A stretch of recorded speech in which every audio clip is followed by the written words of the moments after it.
So far, being on call day and night with the ambulance service has been tougher than I ever imagined. I don't want him to come in our ambulance. It's also been incredibly emotional. But now I'm stepping up to the big city. The capital of the West Midlands and Britain's second city, Birmingham. It's just before 7 o'clock on a Thursday night and I'm at Birmingham City Centre ambulance station and I'm just arriving for my night shift. I think that I'm going to get drowned tonight. This is a city with over 1 million people. In 2010, there were over 100 stabbings and 60 shootings for the ambulance service to deal with.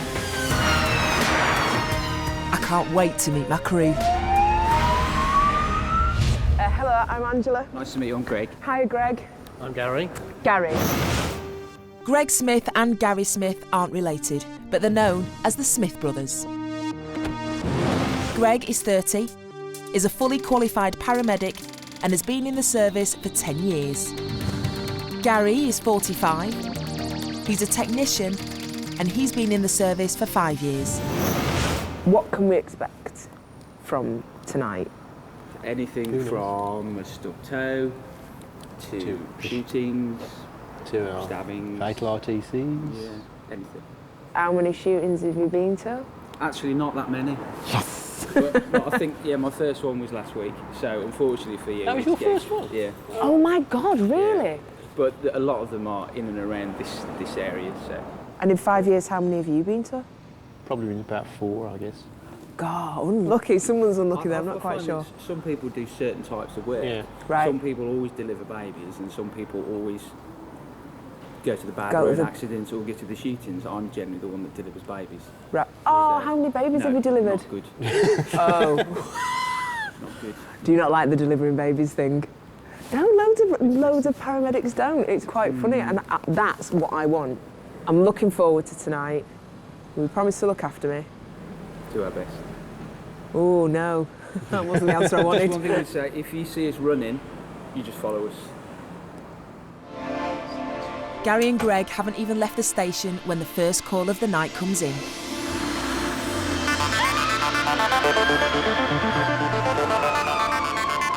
So we're going out to an 18-year-old who's having convulsions. They're querying whether they're intoxicated or not. They're not quite sure what the location is, so we're just kind of heading in that general direction.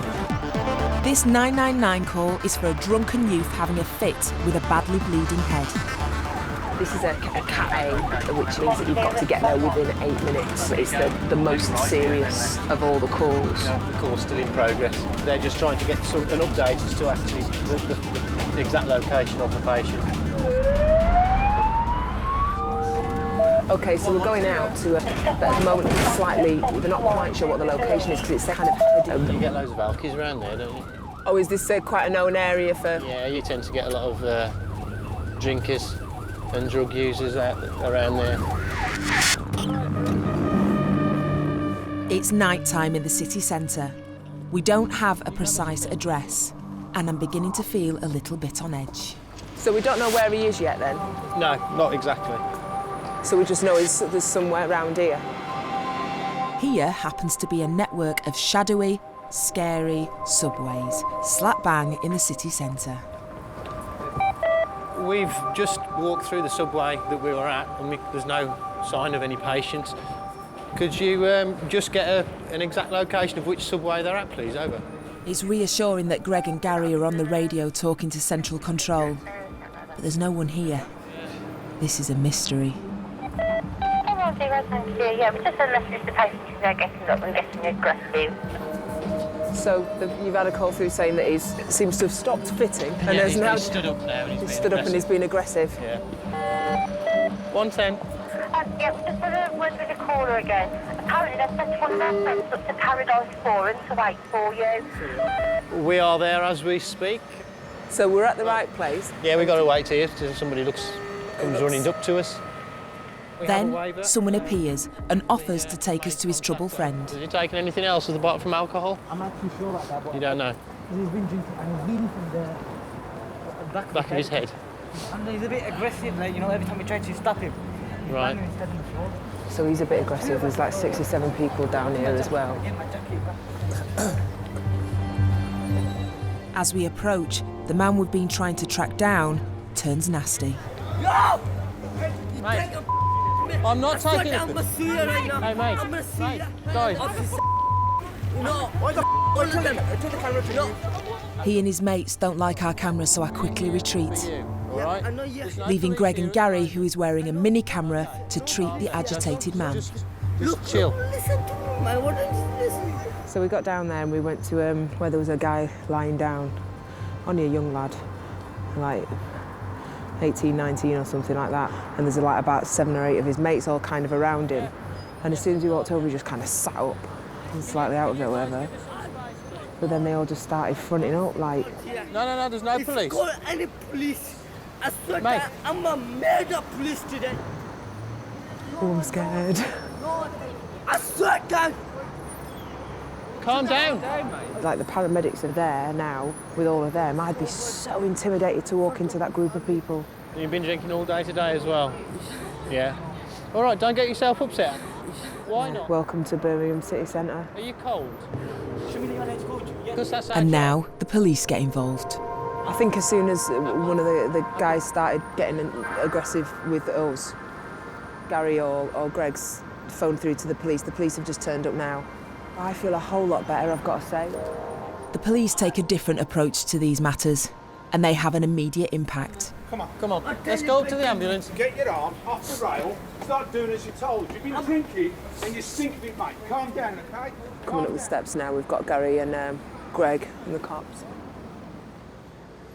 Let's go and get on the ambulance where it's warm, all right?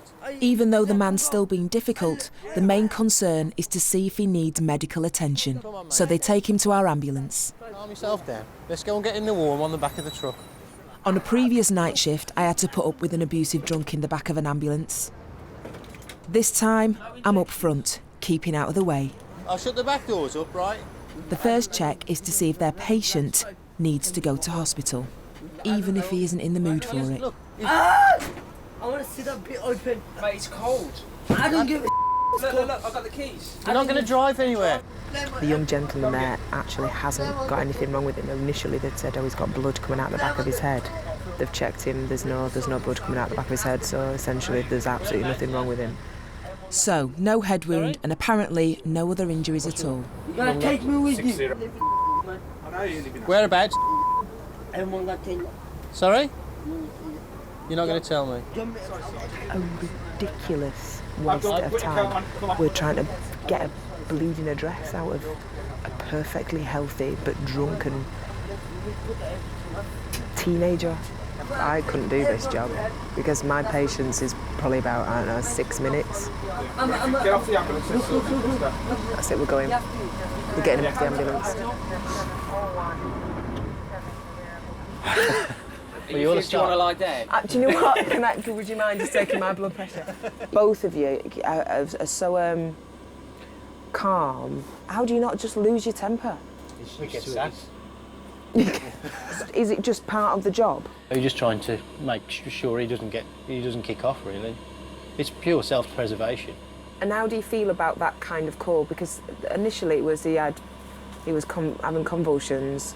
He'd hit the back of his head and he was bleeding. If he was hitting his head, he'd have been doing it himself. It's just a tension half the time. For me, there's a frustration. No, there's potentially someone dying round the corner and we're trying to convince somebody that he's fine. That is frustrating, to be fair, but there's nothing you can do about it. We have to deal with the patient we have at that time. Women. I know, yeah. That's what it was all about. He had a problem with his Is that what it was? Yeah. Well, I think it's wrong to make an assumption that it's the woman's fault. I'm hoping that that's not a sign of the night to come. That's the joys of the job, you just never know. After the break, the calls keep on coming. It looks like it's a maternity. And I'm shocked to see a suspected heart attack. Oh my God, it's just terrifying, isn't it? Because he... Right, I'm going to get you on that bed.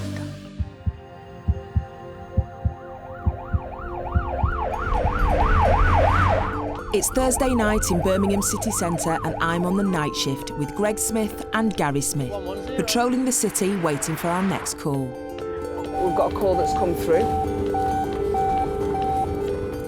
122, thank you. I believe you've got your new case, 91. It's a city of over 1 million people, and on a typical night like this, there are 35 ambulances on the road. The ambulance nearest to the address of a 999 call is dispatched immediately. But on a busy night, ambulance crews are often stopped long before they reach an address, if another ambulance much nearer becomes available. It feels like anything can happen. It looks like it's a maternity. Pregnancy! Yes! This is the one call I've hoped for from the very beginning. You don't seem that happy. It I'd can just go. like to point out, I love every job that I'm sent to. Of course. There's just some I prefer. Yeah. Now, if it is somebody in labour, Cancel. no. So it's been cancelled off your I'm really disappointed. My absolute dream case is to have a woman labouring in the back. I'm so gutted I might go into a mood. So we've been called off that one. Yeah. Why? Been sent on another case as a pre-alert. The last case came through as a Bravo category, which is not the most serious call we get. I can only presume that this has the potential to go to an A category. So we've been cancelled off our last case and then we're en route to this one. This next call is ranked higher than a pregnancy. The job could still be handed to another ambulance.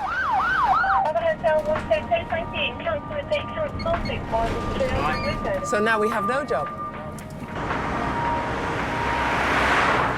Okay, so thank you very much. I'll take off the chest pain for you. We're now going on to a 30-year-old gentleman that has rang 999, stating he's had chest pain. 122, thank you. We've got another response on it now, so you can cancel, repeat, cancel and return over. Wow, We've now been cancelled off that. Thank you. So we've gone from 3 jobs to no jobs. But then we're given a call that is ranked the highest of them all, Category A. Tell me exactly what happened. I've got chest pain and shortness of breath. And I've got AF. Okay. Do you feel clammy? Yes, I feel clammy. I feel cold. I feel sick. I've organised some help for you, okay? Thank you very much. Right. Patient's got shortness of breath, COPD, which is a chronic breathing problem, AF, which is an irregular heartbeat, basically. Is that a potential heart attack? It can be, yeah. That's why it's come through as an A category.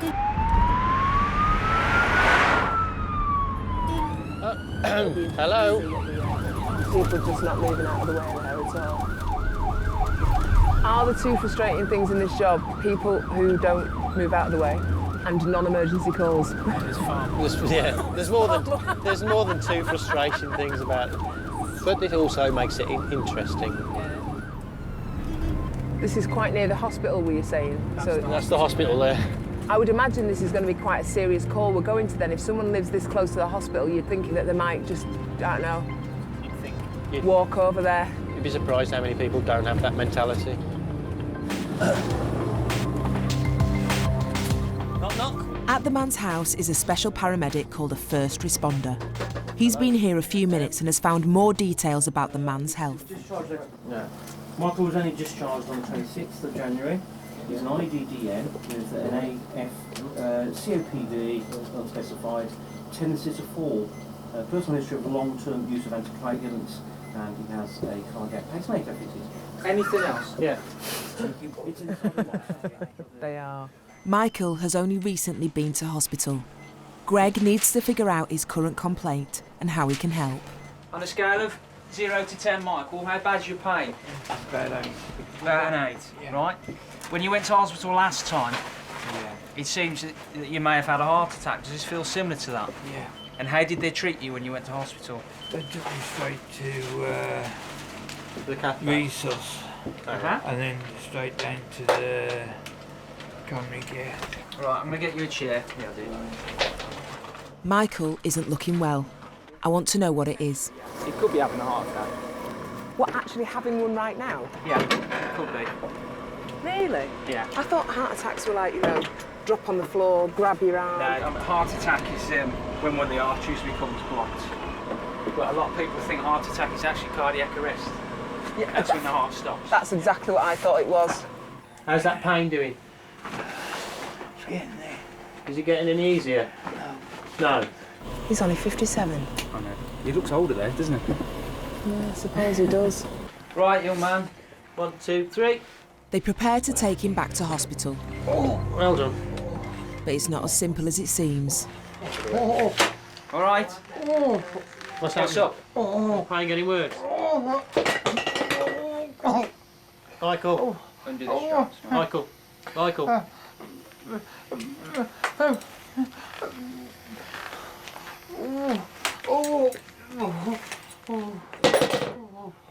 This is really distressing. But Gary and Greg seem so calm, I don't know how they do it. Just try and relax try and back relax. if you can, mate. Can you sit back? Well done. With a heart condition like this, Gary and Greg need to get him into hospital quickly. Oh my God, it's just terrifying, isn't it? Because he Right, we're going to get you onto that bed. died. While en route, Greg informs A&E of our arrival. I've got a 57-year-old male, GCS 15, central chest pain. He's not cannulated. He has had asthma and GTN, and we're only going to be 2 minutes early.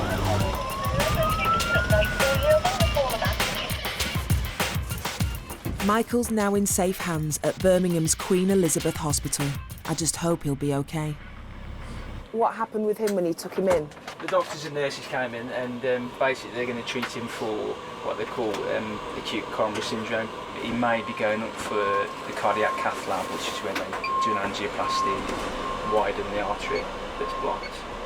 I got a bit scared. I thought he was having a heart attack and he was going to die. When he went, oh! Do you know? Well, the thing is, he's probably having one well before we got there. The heart attack is an ongoing problem where the artery gets blocked. Cardiac arrest is the heart completely stops, and that's where we do CPR. You were remarkably calm. Like, I kind of was having a little bit of a panic in the back, thinking, oh God, this is horrible, and on my tiptoes. And you two were just like, all right, Michael. Michael, are you all right? All we're doing is sort of treating symptoms. This is where he can get the appropriate care, and the sooner he gets it, the better chance he's going to have of survival.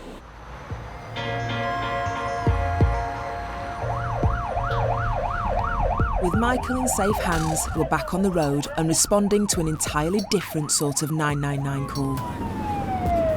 Psychiatric suicide. Psychiatric suicide? What does that mean? It can mean anything at the moment. It might come through as an overdose. It might mean that he's got weapons, knives. We won't approach the house until we've got any further information on the case. So our safety comes first. It's yet another one of those calls where I just don't know what to expect. This job is much more dangerous than I first thought. Have you ever been to any quite hairy situations where things have got out of control? Yeah, there's been a few. Have you ever been hit or have you ever been attacked? I ended up having to have an X-ray. The patient was intoxicated and he just kicked off on the stretcher. And do you get training for that? Do you get training for dealing with those difficulties? Yeah. It's not teaching you how to fight, it's just teaching you how to protect yourself when somebody's coming at you. Over 150 members of the West Midlands Ambulance Service were physically assaulted in 2010 whilst doing their job of treating people for medical problems. Although they seem fearless, on calls like this, Greg and Gary proceed with caution. But Greg and Gary don't want to be walking into a situation which then puts their safety at risk. So if there is no more information, then the police will get called to go in and make sure that it's safe. Coming up, we play the waiting game. We've asked control to call the caller back. If there's history of self-harm, there's probably a chance he's got some form of weapon on him. Experience an unexpected breakdown and stumble upon a freezing and naked man. That's possibly one of the weirdest things that's happened in my entire life.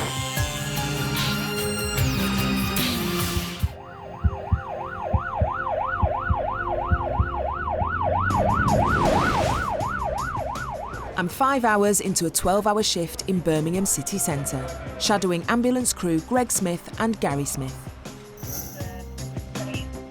We've parked up in inner city Birmingham.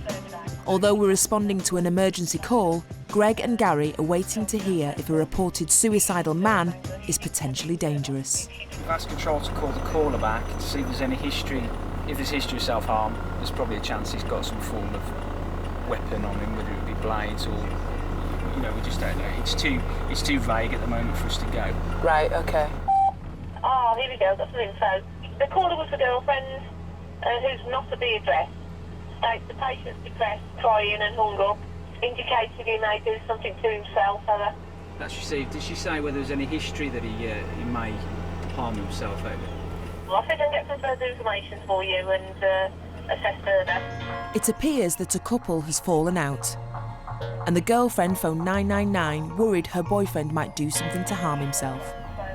Other Hotel 110, thank you. Just an update for you. I've rung the caller back, which is the girlfriend, or ex-girlfriend, should I say. They're actually split up. I've asked her if he's violent or anything like that, which she said that he isn't. I've got the mobile telephone number from her, but unfortunately it was on to answer phone, so I left a message. Would you like us to get the police down for you? No, we'll make scene at this stage and we'll recontact if police are required. Thank you.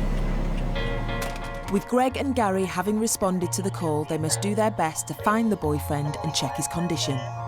Although I shouldn't judge, I'm beginning to have my doubts about this.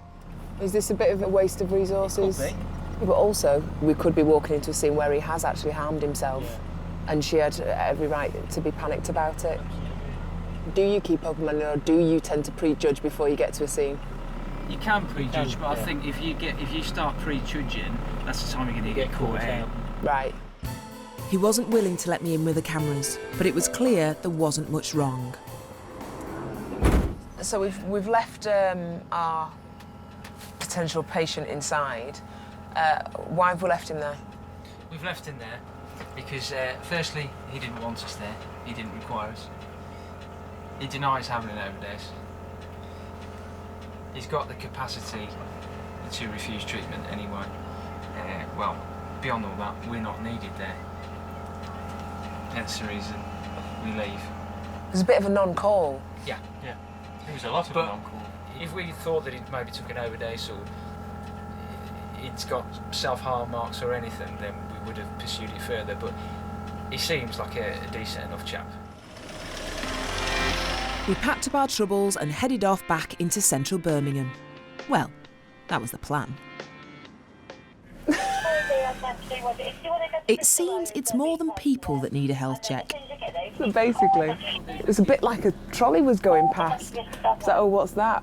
Something's fallen off the van. A bit of the alternator's fallen off the pulley for the fan belt. It's quite funny. I'm going to go look in the bonnet and look like I know what I'm doing.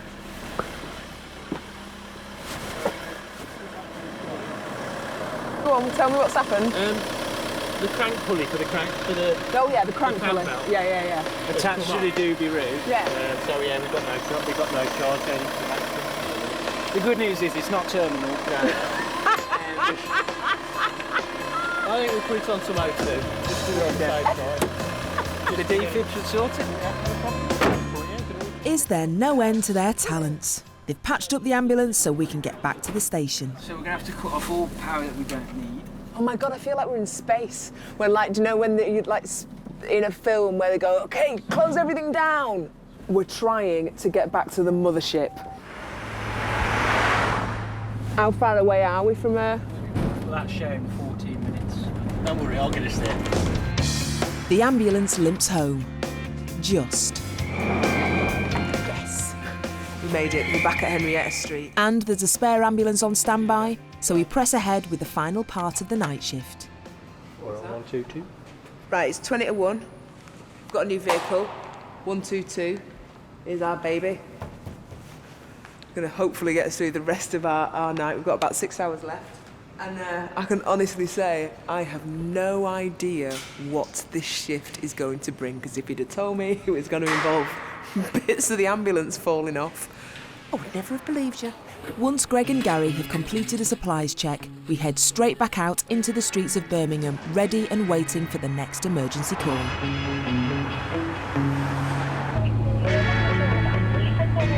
But every so often, ambulance crews can swing into action without 999 having been called at all.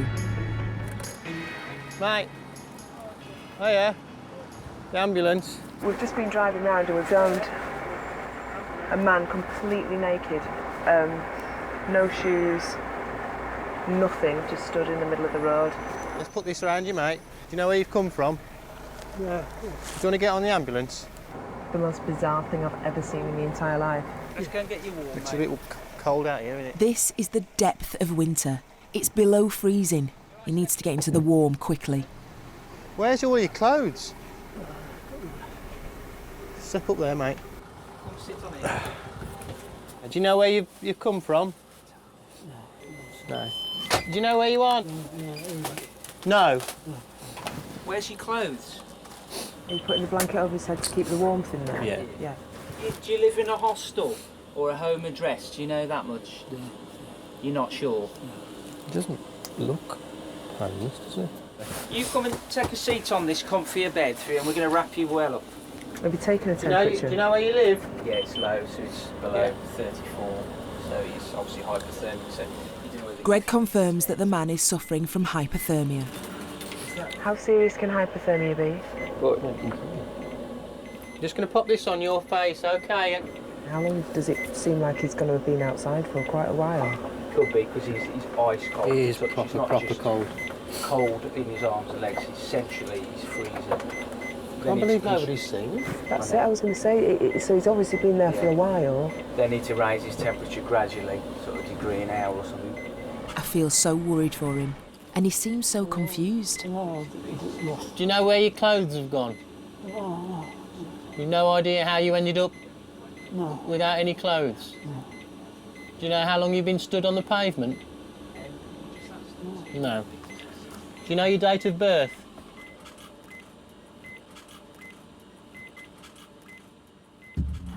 The local police were informed of our mystery man as soon as we'd informed the ambulance control room. Managed to get a name and a surname from him and a date of birth.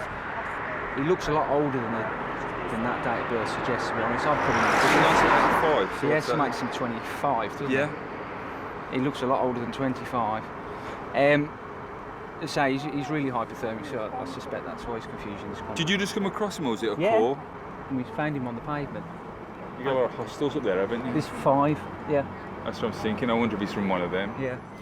The policeman also tries to have a go at finding out who he is and where he's from. What are you doing at this time of the morning, mate? No clothes? Do you live up this way, mate, or stay up here? You're lost. The only option is to take him to hospital.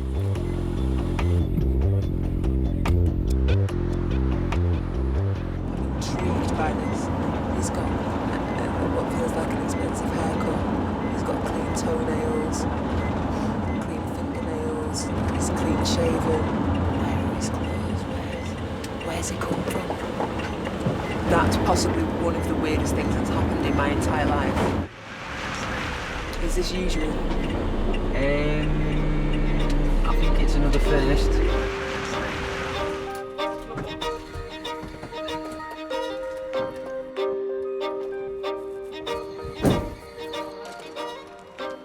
Once the mystery man's in safe hands at A&E, we reflect on what we've just had to deal with.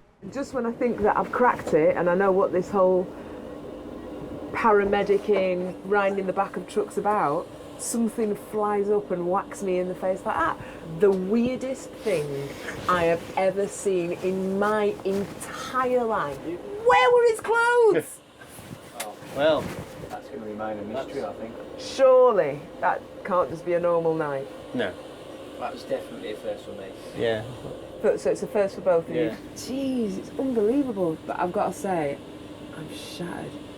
Are you ready for bed? Yeah. Well, we're No. You're forward. Gary and Greg have tried to discover the naked man's real identity and more about his condition. As they were unable to confirm the man's real name, it's proved impossible to track him down. Do you know where you've come from? So he His condition and what's happened to him will remain a mystery. It's been an extraordinary 12-hour shift.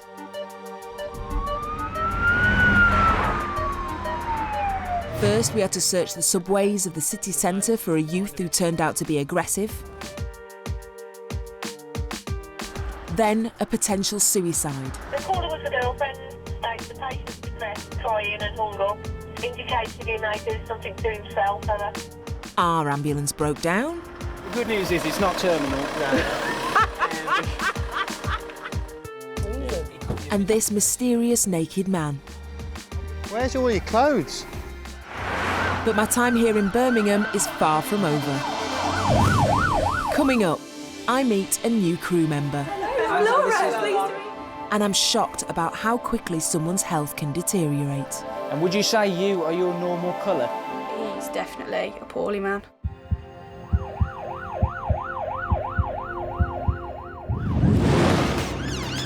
So far, Birmingham has thrown up the most bizarre shift I've ever been on in the back of an ambulance. Oh, I'm scared. The good news is it's not terminal. We've just been driving around and we've found a man completely naked. I'm back in Birmingham for another session with the city centre ambulance crew. But this time, a day shift. You would think that a day shift would possibly be more calm, be more placid. But actually, the one thing that I'm really learning is that you have no idea what the day is going to be. You've got no idea what the shift is going to bring. It doesn't matter if it's 4 o'clock in the morning or 4 o'clock in the afternoon. Anything can happen. See what this one's going to bring, shall we? I'm nice and early, but as there's no one here, I can have a nosy at the station's facilities. So this is the mess room of Henrietta Street. Generally, actually, isn't usually this empty, but I think we're kind of on that mid-shift area. Nice, lovely comfy chairs, big telly, bit of table football. But in all honesty, they don't really get much time. You kind of come in, you getting your food down as quick as you possibly can, and then getting yourself back out onto shift again. I think I'm going to wait for my crew to arrive. I wonder if they'll mind if I make myself a brew. It's a day shift, so I want it to be slightly lighter and slightly brighter. I don't want any kind of alcohol assisted incidents. I just want to see some really good medical work today. I want to see what these paramedics can do. I want to be able to show everyone what the paramedics are capable of today. That'd be good. Hello. Hello, I'm Angela. Hello, I'm Laura. Pleased to meet you. You all right? Yes. The ambulance crew I'm riding with today is Greg Smith from my previous night shift and new crew member Laura Rogers. Laura is 22, a fully qualified paramedic and has been in the service for just 12 months. Greg's normal crewmate Gary isn't around today and I'm wondering how much is being missed. So are you missing your partner in crime then? Are you missing Gary? Yeah. Have you spoken to him today? Yeah. Have you? Have you really? Well, he's texted me. Oh my good God, it is a marriage. How much, like on a scale of 1 to 10, 10 being the most love you've ever felt for anyone in your entire life and 1 being like pure hatred, how much would you say that you loved Gary? Days, I'd say about a 4. Nights, I'd say about a 1. Is it really important, that relationship then, the relationship between who you're travelling with? Yeah, definitely. We're doing, about 40 hours a week together, so if you don't get on with whoever you're working with, then it's a very, very, very long shift. Yeah. Let's go for it. Great. Ladies first. There we go. As soon as we get into the ambulance, we get our first call of the day.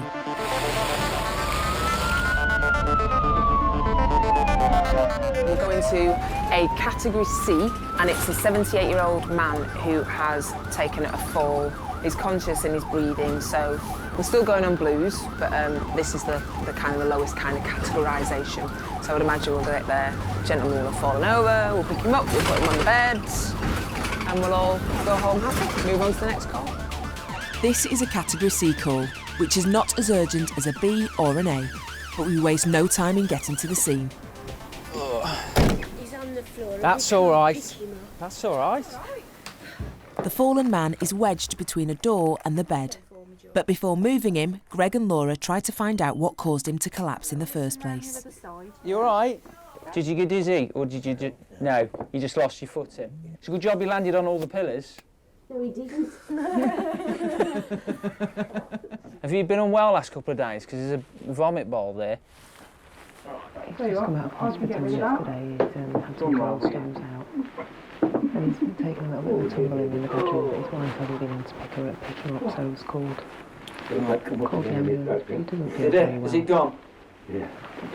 Feeling really nauseous. George is unable to support himself and is clearly unwell.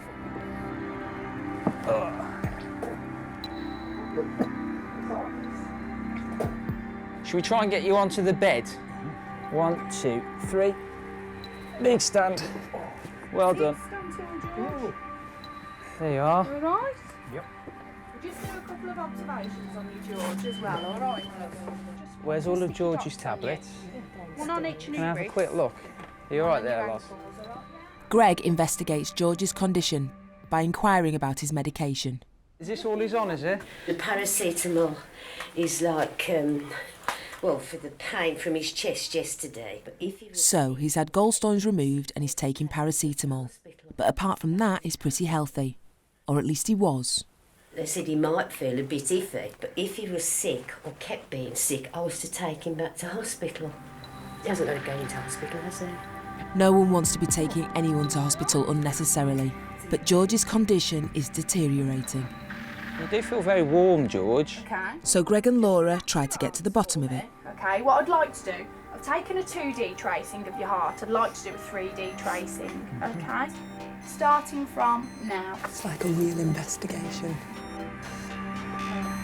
But Greg is concerned with George's skin colour. Aren't you? Is he his normal colour, or does he look a little bit yellow? Well, he had slight yellow jaundice. Yeah. When they diagnosed you gallstones, didn't they? Just look up for me. Yeah, he looks to me like it was just slightly jaundice. Yeah. Pop this thermometer in your ear.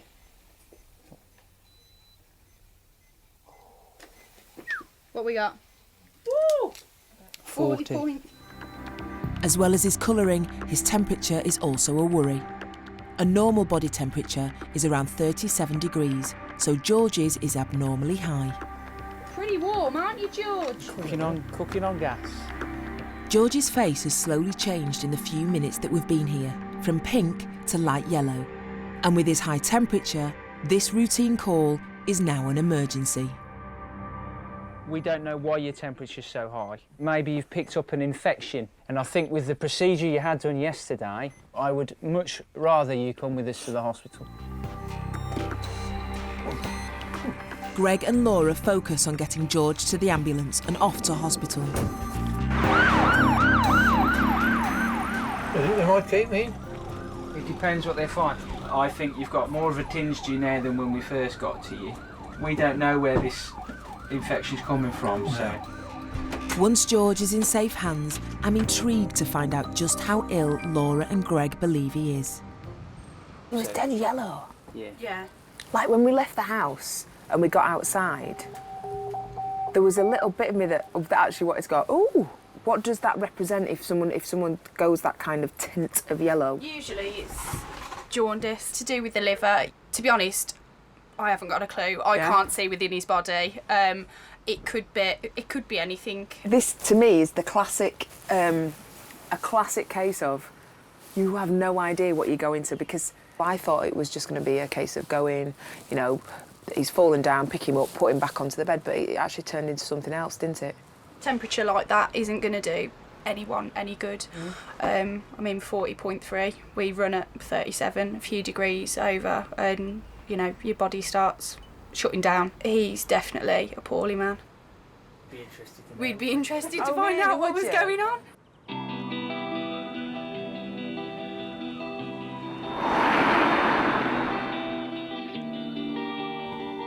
A month has passed and George is thankfully back to his fit and healthy self. I can't ever remember them getting me out of the ambulance at Good Hope Hospital and I can't remember being taken in. But the next thing I remember was waking up in this side room and they was putting intravenous stuff into me, and that was it. Well, I don't think any of us appreciated, even George, that he wasn't well. You know what I mean? It was just a silly accident, as we thought. He'd slipped off the bed. It's a good job he landed on all the pillars. But in actual fact, well, he must have been... Well, he was quite poorly. I just couldn't move. I could move, but I couldn't push myself up off the floor. I didn't appreciate that he wasn't very well. What we got? Woo! 40.3. He'd now got yellow jaundice, his temperature was sky high, and he'd also got this infection. So it was a blessing in disguise that I had got help from the paramedics. I mean, the paramedics, I couldn't have wished for it any better. They were absolutely marvellous.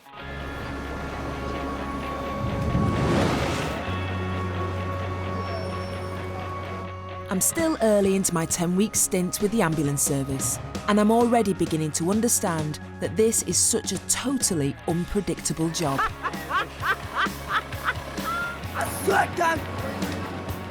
Calm down.